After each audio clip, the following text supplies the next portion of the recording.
আলহামদুলিল্লাহ রাব্বিল আলামিন ওয়াসসালাতু ওয়াসসালামু আলা আলিহি ওয়া সাহবিহি আজমাইন আম্মা বা'দ আউযু বিল্লাহি মিনাশ শাইতানির রাজীম বিসমিল্লাহির রহমানির রহিম রব্বি ইশরাহ লি সাদরি ওয়া ইয়াসসির লি আমরি ওয়াহলুল উকদাতাম মিন লিসানি ইয়াফকাহু কওলি। শ্রদ্ধেয় সম্মানিত আমার সুপ্রিয় ভাই সকল, প্রথমত সেই মহান আল্লাহ রাব্বুল ইজ্জতের দরবারে এই দোয়া এই কামনা করি আল্লাহ রাব্বুল ইজ্জত যেন আমাদের প্রতি দয়া শান্তি এবং রহমত বিবর্ষিত করেন, আমিন ইয়া রাব্বাল আলামিন।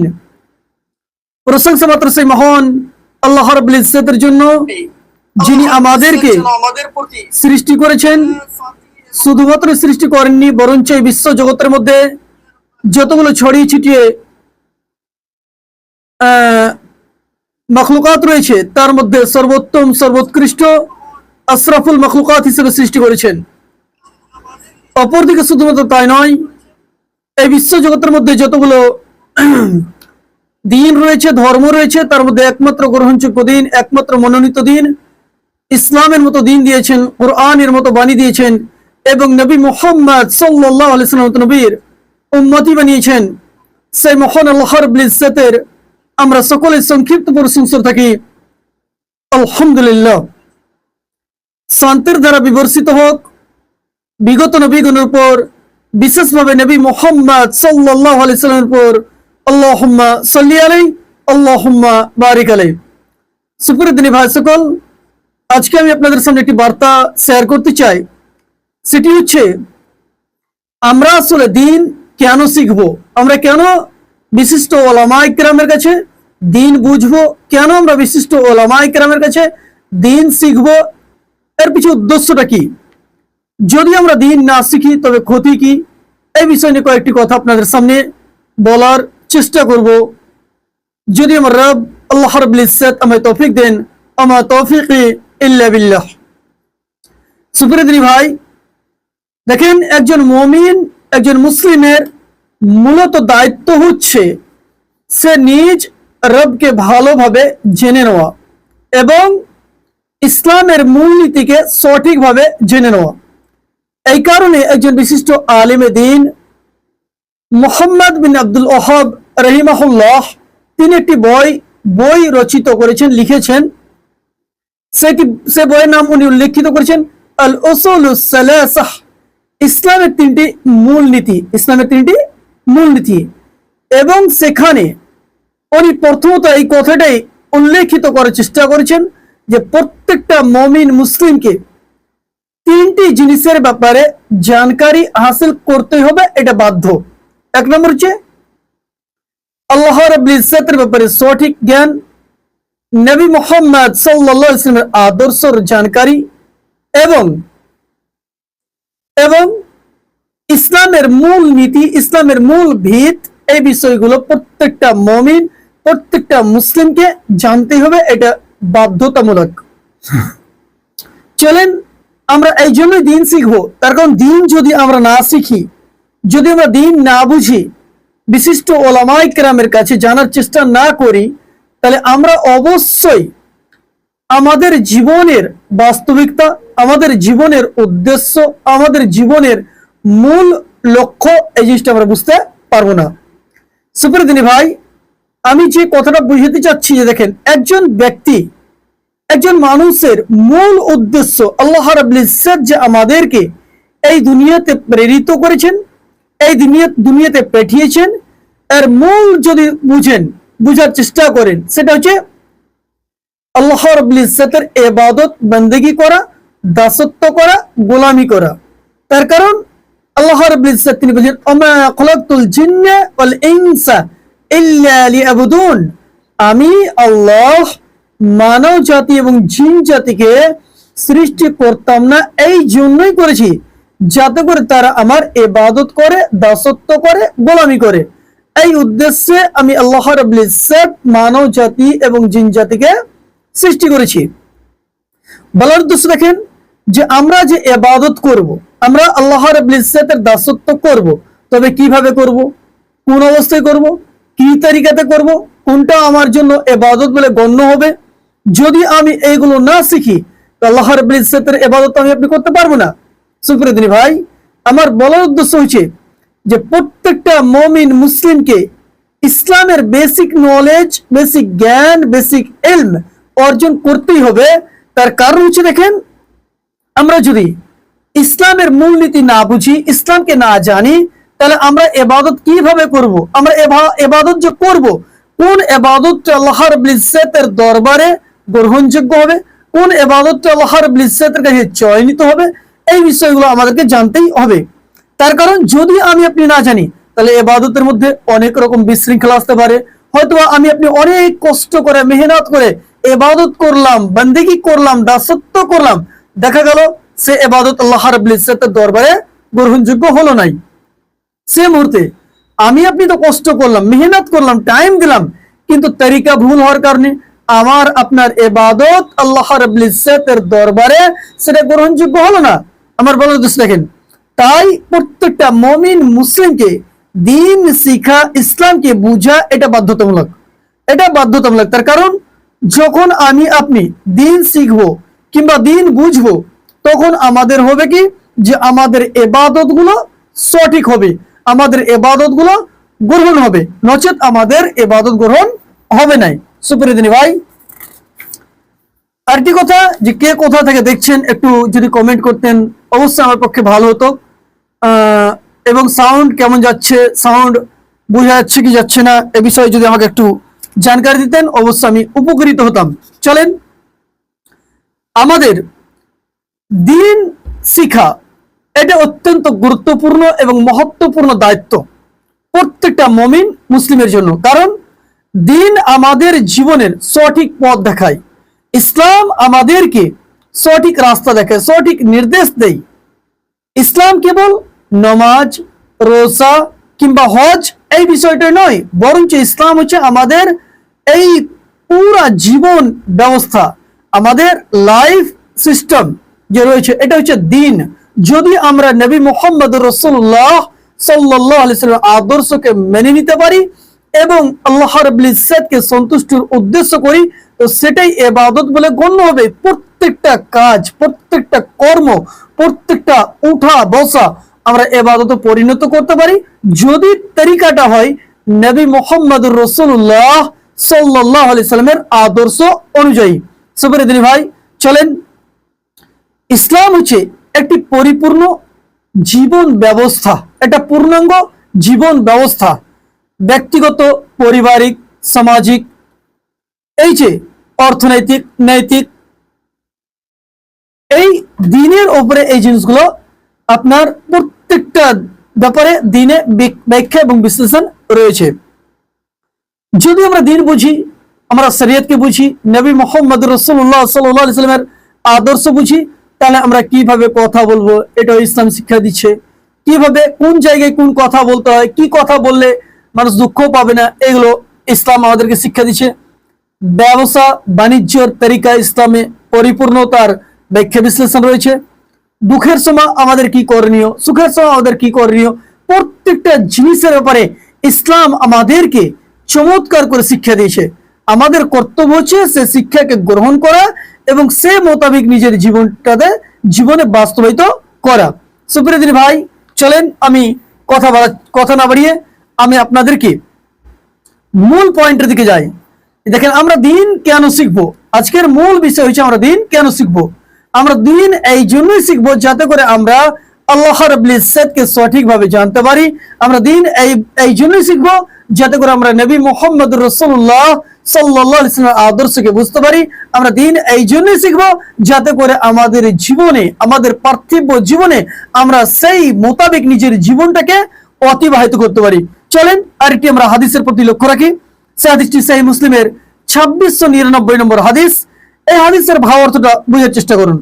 নবী মুহাম্মদ রাসূলুল্লাহ সাল্লাল্লাহু আলাইহি ওয়াসাল্লাম তিনি বলছেন, আর এই হাদিসের বর্ণনাকারী হচ্ছেন আবু হুরায়রা রাদিয়াল্লাহু তাআলা আনহু। তিনি বলছেন, আন আবি হুরায়রা রাদিয়াল্লাহু তাআলা আনহু قال قال رسول الله صلى الله عليه وسلم من سلك طريقا يلتمس فيه علما سهل الله له به طريقا الى الجنه.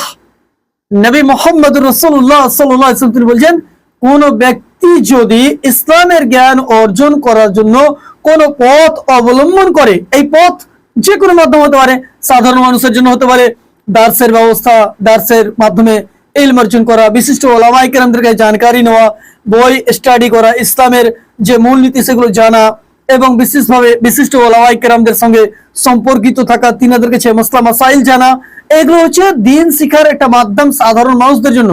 এবং ছাত্রদের জন্য বিশাল বড় মাধ্যম, সেগুলো হচ্ছে মাদ্রাসা হতে পারে, মসজিদ হতে পারে, বক্তব্য হতে পারে, কিংবা আরো যেগুলো বিশেষভাবে ব্যবস্থাপনা রয়েছে সেগুলোর মাধ্যমে আমরা দিন অর্জন করতে পারি। তো এখানে নবী মুহাম্মদ রাসূলুল্লাহ সাল্লাল্লাহু আলাইহি ওয়াসাল্লাম তিনি বলেন, মান সালাকা তারিকান ইয়ালতামিসু ফিহি ইলমান সাহাল্লাল্লাহু লাহু বিহি তারিকান ইলাল জান্নাহ। যে ব্যক্তি ইসলামের ইলম অর্জন করার জন্য, জ্ঞান অর্জন করার জন্য কোন একটা পথ অবলম্বন করলো, তাহলে তার জন্য আল্লাহ রাব্বুল ইজ্জত জান্নাতের রাস্তাকে সহজ করে দিবেন। তার মানে বুঝতে পারা গেল এখান থেকে জান্নাত যাওয়ার জন্য, জান্নাত মুখী হওয়ার জন্য এটা বিশাল বড় মাধ্যম, সেটা হচ্ছে ইসলামের ইলম অর্জন করা, ইসলামের জ্ঞান অর্জন করা। এটা হচ্ছে বিশাল বড় মাধ্যম জান্নাত যাওয়ার জন্য, আল্লাহ রাব্বুল ইজ্জতকে ভালোবাসার জন্য, আল্লাহ রাব্বুল ইজ্জতের ভালোবাসা পাওয়ার জন্য, নবী মুহাম্মদ রাসূলুল্লাহ সাল্লাল্লাহু আলাইহি ওয়াসাল্লামের আদর্শকে মানার জন্য আমাদেরকে ইলম অর্জন করতেই হবে। তার কারণ এখানে নবী মুহাম্মদ সাল্লাল্লাহু আলাইহি ওয়াসাল্লাম এই কথাই বুঝিয়েছেন যে ব্যক্তি, যে কোনো ব্যক্তি ইসলামের ইলম অর্জন করার জন্য, জ্ঞান অর্জন করার জন্য কোনো একটা পথ অবলম্বন করলো, তাহলে সেই ব্যক্তির জন্য আল্লাহ রাব্বুল ইজ্জত জান্নাতের রাস্তাকে সহজ করে দিবেন, সহজ করে দিবেন। সুপ্রিয় ভাই, জান্নাত যাওয়ার জন্য যেটা বিশাল বড় মাধ্যম, সেটা হচ্ছে ইলম অর্জন করা, জ্ঞান অর্জন করা। চলেন, ইলম অর্জন করা একটি যে ইবাদত, ইলম অর্জন করা হচ্ছে আল্লাহ রাব্বুল ইজ্জতের একটি সন্তুষ্টির একটা মাধ্যম। যদি আমরা ইখলাসের সাথে ইলম অর্জন করি, আল্লাহ রাব্বুল ইজ্জতের উদ্দেশ্যে ইলম অর্জন করি, তাহলে এটাও একটা বিশাল বড় একটা মাধ্যম আল্লাহ রাব্বুল ইজ্জতকে জানার জন্য। চলেন, ইসলামে ইলম বা দ্বীনি জ্ঞান অর্জন শুধু জ্ঞান অর্জনই নয়, বরঞ্চ এটি হচ্ছে আল্লাহ রাব্বুল ইজ্জতের সন্তুষ্টি অর্জন করা। আশা করি কথা বুঝতে পারা গেল যে ইসলামের ইলম অর্জন করা, জ্ঞান অর্জন করা শুধুমাত্র যেটা যে এটা জ্ঞান অর্জন করাই যে না, বরঞ্চ এর মাধ্যমে আমি আপনি আল্লাহ রাব্বুল ইজ্জতের সন্তুষ্টি অর্জন করতে পারবো। এতে আল্লাহ রাব্বুল ইজ্জত সন্তুষ্ট হবেন এবং আমরা আল্লাহ রাব্বুল ইজ্জতকে জানতে পারবো, আল্লাহ রাব্বুল ইজ্জতকে বুঝতে পারবো। তাহলে বুঝতে পারা গেল যে ইলম অর্জন করা একটা হচ্ছে ইবাদত। চলেন দ্বিতীয় নম্বর পয়েন্ট, এই হাদিসে বলা হয়েছে কেউ যদি ইলম অর্জনের জন্য যাত্রা করে বা পড়তে বা শিখতে যায়, বের হয়, তাহলে আল্লাহ রাব্বুল ইজ্জত তার জন্য রাস্তা, জান্নাতের রাস্তাকে কি করবেন? সহজ করে দেবেন। জান্নাত শুধু ইবাদতের মাধ্যমেই নয়, বরঞ্চ ইলমের মাধ্যমেও সহজ হয়।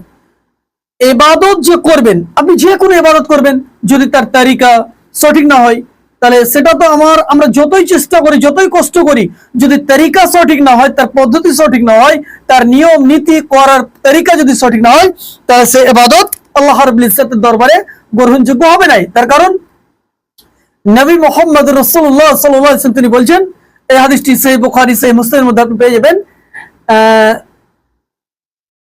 সহিহ বুখারীর মধ্যে 2697 নম্বর হাদিস এবং সহিহ মুসলিমের মধ্যে 1718 নম্বর হাদিস। এই হাদিসের বর্ণনাকারী হচ্ছেন উম্মুল মুমিনিন আম্মা জান আয়েশা রাদিয়াল্লাহু তাআলা আনহা। তিনি বলছেন, আন আয়েশা রাদিয়াল্লাহু তাআলা আনহা قالت قال رسول الله صلى الله عليه وسلم من عمل عملا ليس عليه امرنا فهو رد। যে ব্যক্তি এমন আমল করলো, যে আমল আমি নবী মুহাম্মদ রাসূলুল্লাহ সাল্লাল্লাহু আলাইহি সাল্লাম সেটা করতে বলি নাই, অনুমোদন দেই নাই, সেটা আদেশ দেই নাই, সেটা ফাহুয়া রাদ, সেটা বাতিল হয়ে যাবে, ক্যান্সেল হয়ে যাবে। এইটা বুঝতে পারা গেল যে আমরা যেটাই ইবাদত করব, আমরা যতটুকু ইবাদত করব, যদি তার তরিকা পদ্ধতি সঠিক না হয়, তাহলে সেটা গ্রহণযোগ্য হবে না। এই বিষয়ে একটি লম্বা হাদিস রয়েছে, সেই হাদিসটি সেই বুখারীর মধ্যে রয়েছে। চলেন হাদিসটি আমরা বিশ্লেষণ করে আমরা হয়তো আজকের লাইভ এটি করব। চলেন, প্রথম কথা হচ্ছে দেখেন, তিনজন বিশিষ্ট সাহাবী নবী মুহাম্মদ রাসূলুল্লাহ সাল্লাল্লাহু আলাইহি সাল্লামের বাড়িতে এলেন। বাড়িতে আসার পরে নবী মুহাম্মদ রাসূলুল্লাহ সাল্লাল্লাহু আলাইহি সাল্লামের বিবিগণদের সঙ্গে সাক্ষাৎ করলেন, কথা বললেন যে উম্মুল মুমিনিন, মুমিনদের মা, নবী মুহাম্মদ সাল্লাল্লাহু আলাইহি সাল্লাম কি কি আমল করেন। তো নবী মুহাম্মদ সাল্লাল্লাহু আলাইহি সাল্লামের বিবিগণ বললেন, এক এক করে প্রত্যেকটা আমলের কথা বললেন। তারপর তিনারা তিনজনই চিন্তায় পড়ে গেলেন যে আল্লাহ রসুল, তিনার আগেকার পিছেকার কোনো গুনাহ নেই, কোনো পাপ নেই, সে নবী মুহাম্মদ সাল্লাল্লাহু আলাইহি সাল্লাম এতগুলো আমল করছেন, আর আমরা তো পাপী বান্দা, আমরা পাপ করি, আমাদের পাপ হয়, তাহলে আমরা আমাদের কতটা ইবাদত, আমরা কতটা সেই ইবাদতের দিকে আমাদেরকে যেতে হবে। সেই মুহূর্তে নবী মুহাম্মদ সাল্লাল্লাহু আলাইহি ওয়াসাল্লাম বাড়িতে তিনজন সাহাবী এসে তিন রকম মন্তব্য করে গেলেন। একজন সাহাবী বললেন যে আমি জীবনে বিবাহ করব না, আমি যদি বিবাহ করি তো সন্তানাদি আসবে, ছেলে মেয়ে আসবে, তো আমার বাড়িতে সমস্যা হবে, তার রান্না বান্নার ব্যাপারে, তার আর কিছু সমস্যা অনেক রকম হবে, সেক্ষেত্রে আমি বিবাহ করব না। একজন সাহাবী বললেন। একজন সাহাবী বললেন যে আমি সারা রাত্রি জেগে জেগে সালাত কায়েম করব, নামাজ কায়েম করব। একজন সাহাবী বলেন আমি সর্বদিনই রোজা রাখবো, আমি রোজা ছাড়বো নাই। এই কথা বলার পরে নবী মুহাম্মদ সাল্লাল্লাহু আলাইহি ওয়াসাল্লাম বাড়ি থেকে তিনজন সাহাবী চলে গেলেন। যাওয়ার পরে নবী মুহাম্মদ সাল্লাল্লাহু আলাইহি ওয়াসাল্লাম যখন বাড়ি ফিরে এলেন, তো সেই সময় উম্মুল মুমিনিন তিনারা এক এক করে কথা বলে গেলেন যে আল্লাহ রাসূল গো, আপনার কাছে তিনজন সাহাবী এসেছিলেন, তিনারা এই ধরনের তিন রকম মন্তব্য করে গেছেন। তো তারপরে নবী মুহাম্মদ সাল্লাল্লাহু আলাইহি ওয়াসাল্লাম সেই তিনজন সাহাবীকে ডাকলেন। ডাকার পরে বললেন, এ আমার সাহাবী, তোমরা কি এই ধরনের মন্তব্য করেছো? তোমরা কি এই ধরনের মন্তব্য, এই ধরনের কার্যকলাপ করার জন্য এই ধরনের ইচ্ছা পোষণ করেছো? সেই সময় সাহাবায়ে কেরাম রাদিয়াল্লাহু তাআলা আনহুম তিনারা বললেন, হ্যাঁ আল্লাহর রাসূল, আমরা তিনজন তিন রকম মন্তব্য করেছি। আমি বিবাহ করব না, আমি সারা রাত্রি নামাজ কায়েম করব, আমি প্রত্যেকদিনে সিয়াম পালন করব।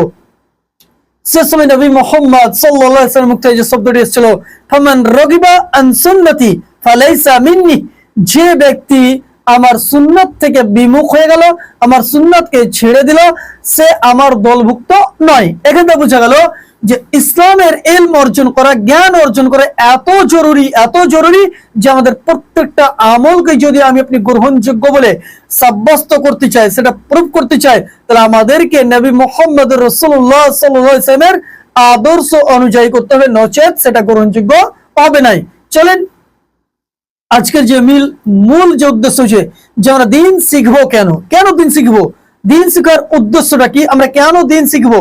আমি কয়েকটা কথা বললাম যে দিন শিখা মানে আল্লাহকে জানা, দিন শিখা মানে নবী মুহাম্মদ রাসূলুল্লাহ সাল্লাল্লাহু আলাইহি ওয়াসাল্লামের আদর্শতে আদর্শিত হওয়া, দিন শিখা মানে ইসলামকে বুঝে নিজের জীবনে বাস্তবায়িত করা।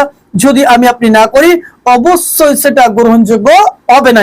আরেকটি কথা চলেন, আল্লাহ রাব্বুল ইজ্জত নবী মুহাম্মদ রাসূলুল্লাহ সাল্লাল্লাহু আলাইহি ওয়াসাল্লামকে বলছেন, রব্বি জিদনি ইলমা, এ মুহাম্মদ সাল্লাল্লাহু আলাইহি ওয়াসাল্লাম, আপনি ইলম অর্জন করার জন্য আপনি আপনার রবের কাছে এই কামনা করুন যে হে আমার রব, হে আমার প্রতিপালক। আপনি আপনার রবকে বলুন যে আল্লাহ, এ আমার প্রতিপালক, এ আমার রব, আপনি আমার ইলমে ইজাফা করুন, আমার ইলমে বৃদ্ধি করে দেন, আমার ইলম বাড়িয়ে দেন। এখানে বোঝাচ্ছে যে দেখেন যে ইলম অর্জন করার জন্য, ইলম অন্বেষণ করার জন্য, ইলম গ্রহণ করার জন্য আল্লাহ রাব্বুল ইজ্জত নবী মুহাম্মদ রাসূলুল্লাহ সাল্লাল্লাহু আলাইহি ওয়াসাল্লামকে এই শিক্ষা দিলেন যে মুহাম্মদ সাল্লাল্লাহু আলাইহি ওয়াসাল্লাম, আপনি ইলম অর্জন করার জন্য আল্লাহ রাব্বুল ইজ্জতের কাছে দোয়া করেন। সে দোয়া কি? রব্বি জিদনি ইলমা, এ আল্লাহ, এ আমার প্রতিপালক, আপনি আমার ইলমে ইজাফা করে দেন, বৃদ্ধি করে দেন। সুপ্রিয় ভাই আমার বলার দোষ রাখেন যে আমরা যদি ইসলামকে জানতে চাই, ইসলামকে বুঝতে চাই এবং জান্নাতমুখী হতে চাই, তাহলে আমাদের করা উচিত ইলম অর্জন করা, আমাদের করা উচিত ইলমের দিকে এগিয়ে যাওয়া, ইলম সঞ্চয় করা, ইলমের রাস্তা অন্বেষণ করা, ইলমের যেখানে চর্চা হয়, শরীয়তের চর্চা হয়, সেগুলোতে আমাদের বসা, বিশিষ্ট ওলামায়ে কেরামদের কাছে শিখা, বিশেষভাবে উসুলুস সালাসা, ইসলামের যে মূল নীতি তিনটা মুহাম্মদ বিন আব্দুল ওয়াহাব রাহিমাহুল্লাহ উল্লেখ করেছেন, সেগুলো আমাদেরকে জানতে হবে। সুপ্রিয় দিনী ভাই সকল, শেষ মুহূর্তে আমি এটাই আপনাদের কাছে আশা করি আমার কথা বুঝতে পেরেছেন। দেখেন, ইলম অর্জন করুন, জ্ঞান অর্জন করুন, বিশিষ্ট ওলামায়ে কেরামের কাছে সর্বসময় সম্পর্কিত থাকার চেষ্টা করুন। যিনারা বিশেষভাবে কোরআন হাদিস বুঝেন, তিনাদের সঙ্গে সম্পর্কিত থাকেন, তাদের কাছে শেখার চেষ্টা করেন। তার কারণ যখন আপনি বিশিষ্ট ওলামায়ে কেরামদের কাছে বসবেন, তাদের কাছে শিখবেন, তাদের কাছে জ্ঞান অর্জন করার চেষ্টা করবেন, যদিও আপনি আলিম না হতে পারেন, তবে অবশ্যই আপনি আলেমদের মতো হয়ে যাবেন। যেমন একজন আতর ওয়ালার সঙ্গে যদি কোনো ব্যক্তি বারবার ঘোরাফেরা করে, উঠা বসা করে, যদিও সে ব্যক্তি আতর ওয়ালা না হয়, তবে আতর ওয়ালার মতো হয়ে যাবে। সুপ্রিয় দিনী ভাই সকল, এই লাইভটি বেশি বেশি করে শেয়ার করুন। এখান থেকে আমার কথাকে ইতি করছি। শেষ মুহূর্তে আল্লাহর কাছে দোয়া করি, আল্লাহ গো প্রথমত আমাকে ইসলামের সঠিক ইলম অর্জন করার সাথে সাথে তার প্রতি আমল করার তৌফিক দান করেন, আমিন। আল্লাহ আমাদের প্রত্যেককে ইসলামের উপর টিকে থাকা এবং কালিমায়ে তাওহীদ লা ইলাহা ইল্লাল্লাহ এই শব্দ বলতে বলতে দুনিয়া থেকে বিদায় হতে পারি, এই তৌফিক আমাদের সকলকে দান করেন, আমিন ইয়া রাব্বাল আলামিন। তার কারণ হচ্ছে নবী মুহাম্মদ সাল্লাল্লাহু আলাইহি ওয়াসাল্লাম তিনি বলছেন, মান কানা আখিরু কালামি লা ইলাহা ইল্লাল্লাহ দাখালাল জান্নাহ। যে ব্যক্তির সর্বশেষ শব্দ হবে লা ইলাহা ইল্লাল্লাহ, সে জান্নাতে যাবে। সুপ্রিয় দিনী ভাই সকল, এই লাইভটি বেশি বেশি করে শেয়ার করুন যাতে করে অপর মানুষ এই শব্দগুলো জানতে পারে। এবং ইসলামকে আমি প্রথমত বলি যে দেখেন, ইসলামকে জানুন, ইসলামের জ্ঞান অর্জন করুন। ইসলামের জ্ঞান অর্জন ব্যতীত আপনি ইসলামকে কখনোই বুঝতে পারবেন না। আপনি ইসলামকে তখন বুঝতে পারবেন যখন আপনি ইসলামের জ্ঞান অর্জন করবেন। যেমন মনে করেন একজন চাষি ব্যক্তি রয়েছে, সে হয়তোবা চাষ করে করে খায়, কিন্তু হয়তো যতটা সে চাষ করবে, যতটা সে চাষের ব্যাপারে লাড়াঘাটা করবে, সে জমি নিয়ে যাবে, সে তার একটা এক্সপিরিয়েন্স হয়ে যায় জমির ব্যাপারে। ঠিক সেই মতো যখন আপনি ইসলামের জ্ঞান অর্জন করব, ইসলামকে বুঝবো, তখন ইনশাআল্লাহ আমাদের ইসলামকে জানতে ভালো লাগবে, ইসলামকে বুঝতে ভালো হবে এবং আমরা সেই মোতাবেক আমল করব। এতে আমাদের একটা এনার্জি বাড়বে। এখান থেকে আমার কথাকে ইতি করছি। রব্বানা তাকাব্বাল মিন্না ইন্নাকা আনতাস সামিউল আলিম।